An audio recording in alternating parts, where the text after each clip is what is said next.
We're back, and it's day 3, and we are here trying the Roe and CO. You just asked if I was going to intro it, and Oh, I okay. said I would intro I'm it. sorry, I got greedy. It's going to be a long season. It is, yep. Yep. Oh, I forgot to hit the start button on our timer. Yeah, so it's day 3. It's going well so far. Going with our first Irish whiskey today. Yay. So today we have Roe and CO. Surprise! So this is a blended Irish whiskey. Are you going to get it? Get it? I guess so. Maybe. If I feel like it. If I can find it. What shelf is the Irish on? I'm trying to remember. Just talk. Just look at the shelf that has like all the Irish whiskeys. I know, I can't. I'm not. There we go. Just keep talking. You just went past it. Oh, jeez. Hotter, colder, hot, really hot. No. It's gonna smack you. I can't. Oh no, I moved it. Oh, you stink. You did that on purpose. I wish I did. Yeah. Are you pouring now? Well, I was intro. Like we've been doing this for a year and a half. My shtick is I pour. Well, maybe I want to mix it up a little bit. We did. It's you get up and get the whiskeys. Yeah, great. Come on, go. Oh, brother. So Roe and CO, 45% alcohol by volume, Irish whiskey, and let's test your knowledge retention. What's all right? We won't go. Yeah. So this is a mix of single malt Irish whiskeys and a grain whiskey. So what's the difference between a single malt and a grain, Annie? It's malted barley, right? Yeah. And then what's the other part I have to define? Grain. Grain. So it comes from like a rye or a wheat. Yeah, normally corn. Corn. So like bourbon in the U.S. is bourbon made out of at least 51% corn. Where grain whiskeys in a lot of other places they'll distill usually just from corn, sometimes rye. Like if they want to spice your grain, they can do wheat, but it's cheaper.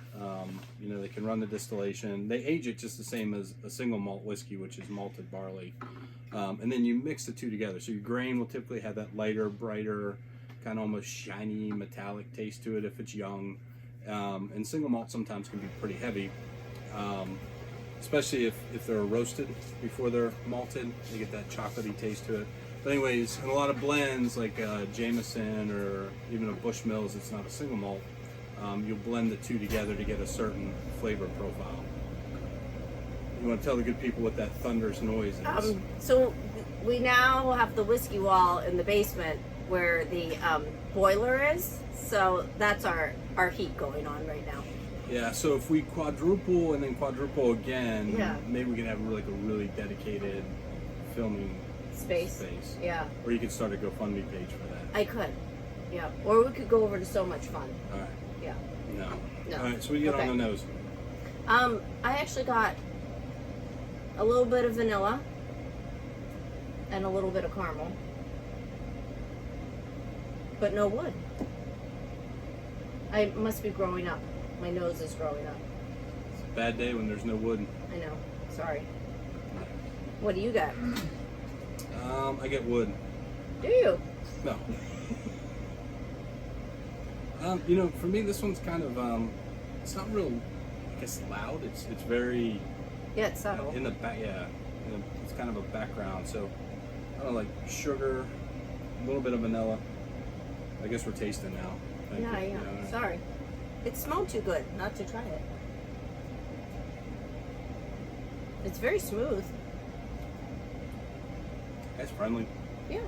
A little bit of spice on the back. Kind of like a light baking spice, like a carrot cake. I don't like carrot cake.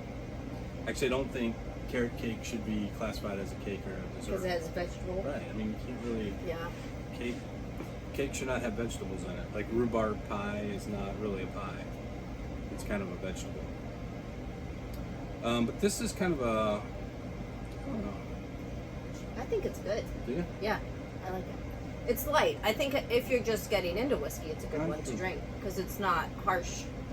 Yeah. Like my dad, I might buy this one, but I'd buy it for somebody else. Is that so? Yeah, maybe. No, I like it. Does it taste like another? Yeah, it tastes like So another. we picked up a couple new taglines. Yeah. So, you could probably use those. I don't think they'll charge you too much. I don't know if they're trademarked. Yeah, maybe not. Those things are not. Maybe we should trademark them. Trademarked. Yeah. I gotta check our time. Do we have anything else to talk about with this one? No, I think it's good. Yeah. Especially if you're just starting out. Yeah. So, Roe and Co. You can find this now in the U.S. They started. It's a sourced whiskey, so they're Irish whiskey is a lot like Scottish whiskey. So Irish whiskey has to age in a used oak barrel for at least 3 years in Ireland to be classified as Irish whiskey. So a lot of these distilleries that have just started up in the last 2 or 3 years, at best, their distillate, their whiskey, their liquid, whatever they want to call it, is just now coming of age where they can bottle it and put it out on the shelves. So they source a lot of whiskey. I don't know where this one comes from. I know Roe and Co. hasn't been around that long to where, maybe now they're producing some of theirs, but my guess is this is a Cooley or maybe a Bushmills. They'll typically will source their whiskey out. Same thing happens in the U.S. with bourbon. A lot of the bourbons that you actually see on the shelves are produced by MGP, which is Midwest Grain Products, in I believe Indiana, and they'll buy their whiskey from there, finish it their own way, bottle it. We've got a bunch down here that are the same thing. But Roe and Co.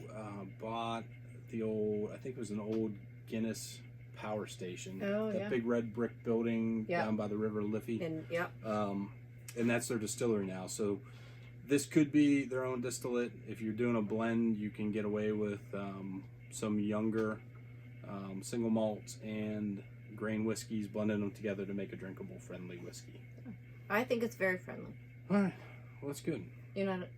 No, I like it. I mean, to me, it's kind of like the Cooper's Crows or whatever we had last year from Jameson. It's a good whiskey. It's a very good entry whiskey. Probably for those of you just getting into whiskey, this would go good with like a ginger ale. If you want to do a mix. But yeah, at 45%, it's higher ABV than a Jameson. Jameson's usually at 40, so you're getting a little more character to the whiskey at 45%. But yeah, I mean, all in all, it's a decent sipper. But once we finish that one, I probably won't replace it. Though, unless I buy it for somebody else. Like me. Yeah. All right. Okay. Anything else, Ann? Nope, that's it. All right.